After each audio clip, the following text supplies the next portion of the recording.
por si quiera haber alguna duda o pregunta, con gusto que pueda resolverlo. Declaro que no tengo ningún interés para esta charla. Bien, sabemos que el terreno fisiológico es más ejercicio formalmente sabemos que fisiológicamente es una cantidad pequeña o mínima necesaria para que exista cierta lubricación entre la hoja arterial del pericardio. Sin embargo, la cantidad durante mucho tiempo se pensó que es la que definía la presencia del tamponaje cardíaco.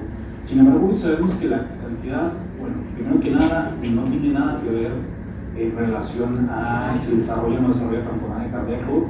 Y esto lo vemos tan claramente en los ejemplos como un paciente nefrópata que está en hemodiálisis, el cual puede tener 2.000, 2.500 de daño pericárdico y estar comiendo tan tranquilamente después de cada sesión, y un chico, no sé, 17 años que acaba de tener impacto vehicular con trauma cerrado de tórax, puede tener 70 mililitros de calcium. Entonces la cantidad no define al tamponaje cardíaco. El contexto fisiopatológico del tamponaje cardíaco justamente es esto, es la capacidad que tenga la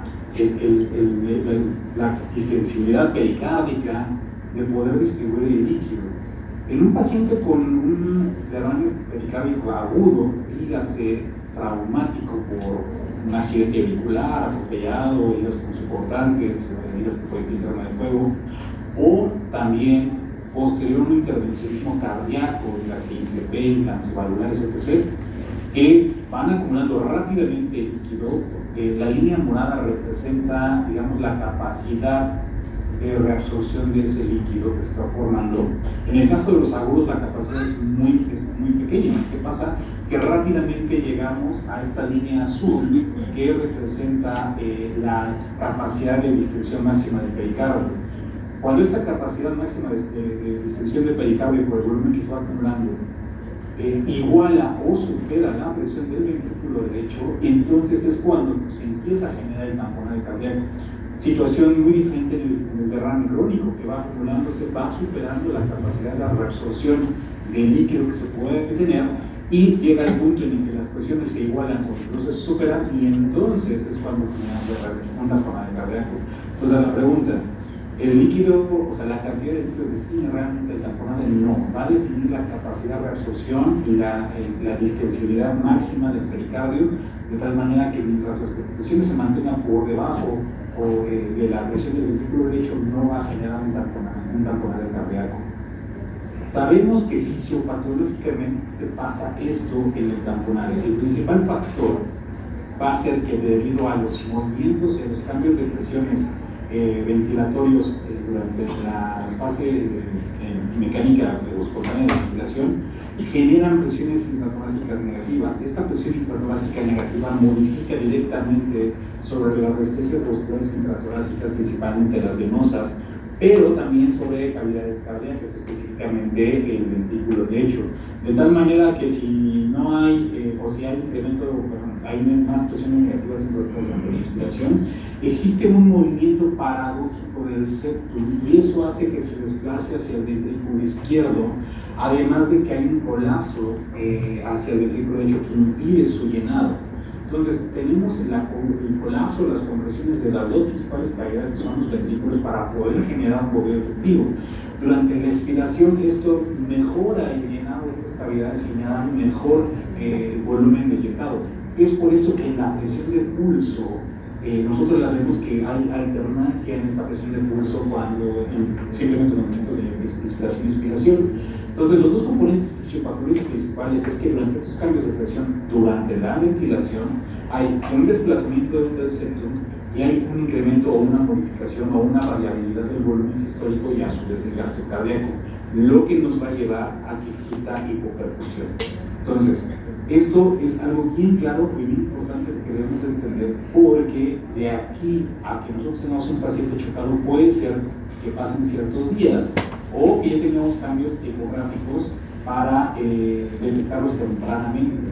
Esto fue descrito en el año 1935 por el doctor Claude Beck con su famosísima triada de Beck: ingurgitación yugular, ruidos cardíacos velados y el pulso paradójico o el pulso de Kussmaul, el cual se refiere a la disminución de 10 milímetros de mercurio del volumen o de la presión sistólica en cada inspiración. Sin embargo, la sensibilidad de la prueba de Beck solo se ve en el 40% de los pacientes con tamponaje cardíaco. ¿Qué significa esto? Que si nos basamos exclusivamente a una evaluación clínica, tenemos el 60% de probabilidades de no detectar un tamponaje cardíaco aunque esté presente. Entonces, mucho cuidado. Por eso es súper importante que complementemos con eco la evaluación de nuestro paciente en estado de choque. Ahora, ¿qué criterios ecográficos vamos a tener al momento de un tamponaje cardíaco?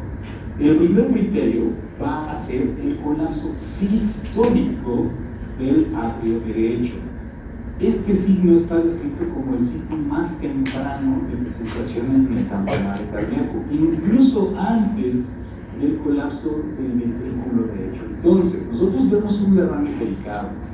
Insisto, recordemos que el volumen no define al derrame, lo que va a definir son estos cambios de presiones precisamente porque se iguala o se supera la presión del ventrículo derecho. Nosotros comenzamos a ver que empieza a haber colapso sistólico del atrio derecho, entonces debemos de considerar que este paciente va a comprometerse hemodinámicamente y muy probablemente tenemos que hacer una intervención. Mucho cuidado. Pacientes que van a ser sometidos a hemodiálisis o un extrafiltrado, a una terapia sustitutiva renal de cualquiera de sus modalidades, tengamos mucho cuidado porque si nosotros detectamos esto, significa que en el momento que conectemos a nuestro paciente a la máquina, la presión que va a disminuir en cavidades derechas por el secuestro propio del volumen durante la sesión va a hacer que la presión intrapericárdica supere a la del ventrículo derecho y eso va a generar que nuestro paciente se complique o se estabilice aún más durante la sesión de hemodiálisis o ultrafiltrado. Significa que si nosotros vemos esto tempranamente, hay que intervenir tempranamente, no esperar a que nuestro paciente tenga mayor compromiso hemodinámico. Otro criterio ecográfico es la vena cava dilatada y fija, que no hace el colapso durante la inspiración. Esto sabemos que representa el incremento de presión venosa central, que como sabemos, cuando empieza a haber incremento de presión venosa central en la tela de Beck está descubierto o está descrito, la pletora yugular. No siempre es tan visible, pacientes obesos, pacientes con cuello corto, no es tan fácil identificarlos, pero la vena cava en una ventana subsifoidea en longitudinal definitivamente es algo visible. Este simple dato de vena cava dilatada tiene sensibilidad entre el 92 y el 97% para tamponaje cardíaco. Entonces, pues, llevamos dos criterios. El tercer criterio puede ser que al momento que vemos la vena cava dilatada, tengamos también alternancia en el flujo de la vena hepática.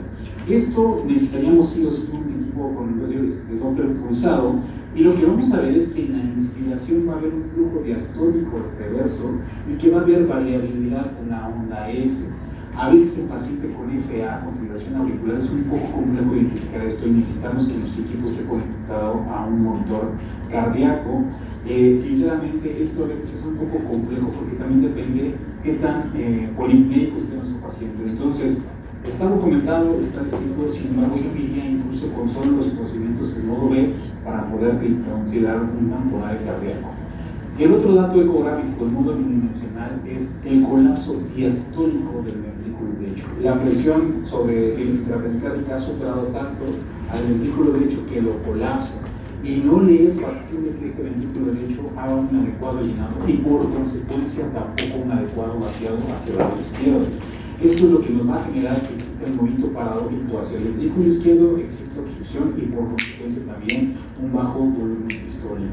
Este dato es un dato de que ya nuestro corazón está sufriendo demasiado y que está muy poco de tener un mayor colapso, incluso una parada cardiorrespiratoria.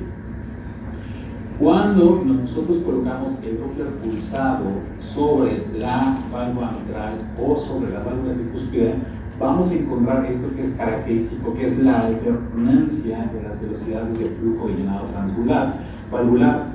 Y esto es secundario a precisamente estos cambios de presión durante el ciclo respiratorio.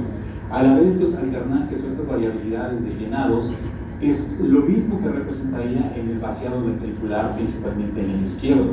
De tal manera que nosotros vamos a registrar nuestras velocidades y vamos a encontrar que tenemos unas velocidades muy altas y unas velocidades muy pequeñas.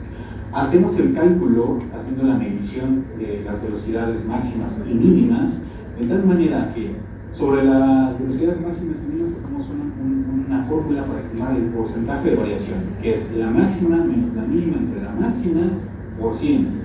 Si esta variación de flujo corresponde a menos del 15%, es una variación normal propia de la ventilación en la válvula mitral y menos del 25% en la tricúspide. Cuando esta variación supera el 30% en la mitral y un 60% en la tricúspide, entonces estamos hablando de variación asociada a tamponamiento cardíaco. Esto es muy importante que identifiquemos para que sepamos precisamente que el compromiso hemodinámico es muy alto. Ahora, en la gran mayoría de los hospitales en México, por lo menos, no contamos o no se cuenta con un equipo que tenga Doppler pulsado. ¿Qué otra herramienta que todos tenemos al alcance de nuestra mano puede ser la onda pletismográfica? La onda pletismográfica no es otra cosa más que la onda de pulsoximetría. Vemos que nos marca una onda y efectivamente vemos que nos marca una saturación. Pero si nosotros evaluamos la morfología de esta onda, también vemos que tiene alternancia en la amplitud de la onda principal. Y esto en un paciente que tiene derrame pericárdico, que tiene colapso del ventrículo derecho, que tiene colapso del sistólico del atrio derecho, que tiene vena cava dilatada, y vemos estos datos en la onda pletismográfica, definitivamente tenemos que asociarlos a que tiene variabilidad en el volumen sistólico y a su vez variabilidad en el flujo mitral. Esto es lo que nos está representando el Doppler pulsado sobre la válvula mitral. Esa variabilidad de flujo es la misma que nos está representando el volumen sistólico en la onda pletismográfica. De tal manera que si ustedes en su hospital no tienen un Doppler pulsado, podemos utilizar esta herramienta que definitivamente está al alcance de todos los hospitales y todos los servicios de emergencias y para ver cómo está justo ese volumen sistólico. Entonces tomamos la amplitud más pequeña, la amplitud más larga y hacemos el cálculo más largo, más grande, menos el pequeño, entre el mayor por 100. De tal manera que estos datos que acabo de comentar tienen una cronicidad, tienen una fase en la cual se puede presentar, siendo el colapso, insisto, sistólico de la pared de la aurícula derecha el más temprano que se va a presentar el tamponade cardíaco. Mucho cuidado nuevamente con los pacientes que van a ser sometidos a terapia sustitutiva renal, porque ese simple cambio de presión al momento de conectarlo puede hacer que el ventrículo derecho termine de colapsarse, las cavidades derechas colapsen, no hay un buen llenado y se comprometa más de nuestro paciente. El siguiente parámetro va a ser la vena cava junto con la dilatación de la hepática y los cambios en el flujo Doppler pulsado de la vena hepática. Posteriormente se va a venir el colapso diastólico del ventrículo derecho y los más tardíos son justamente esta variación en el volumen sistólico que habíamos dicho previamente, que puede ser tomado o por Doppler pulsado en la válvula mitral o en la válvula tricúspide, o en el caso de hospitales con bajos recursos simplemente con ver la onda pletismográfica y ver que esta modifica en cada inspiración y expiración. Entonces debemos de considerar que ese volumen sistólico está comprometido. Cuando hagamos las pericardiocentesis, por favor, háganlas ecoguiadas. Nosotros le tenemos que ofrecer la mayor seguridad a nuestros pacientes. Podemos ver la profundidad, la dirección, qué volumen estamos drenando, que no estemos picando algo que no tenemos que picar, y eso definitivamente es sumamente útil para nosotros como tratantes, pero también seguridad del paciente. Una vez que hemos accedido o ingresado a la corriente pericárdica, nosotros podemos ver sin mayor problema la reverberancia o el artefacto que genera la aguja dentro de la cavidad pericárdica, de tal manera que sabemos a qué profundidad vamos a entrar. Yo les recomiendo, como en esta segunda imagen de la derecha, que antes de colocar su guía o su catéter, hagan una prueba de burbujas, es decir, inyecten solución adentro del pericardio, el líquido pericárdico, van a ver el artefacto que corresponde a las burbujas. Y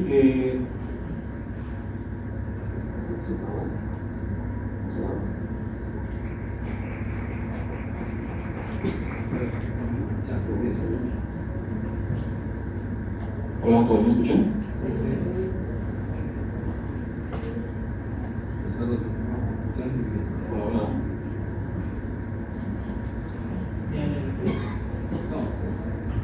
Hola. Hola. Hola, hola, Ricardo, ¿me escuchás? Sí, yo sí, ¿todavía me ven? Sí, no, perfecto, estamos viendo el video también. Ok, es que pronto me sacó.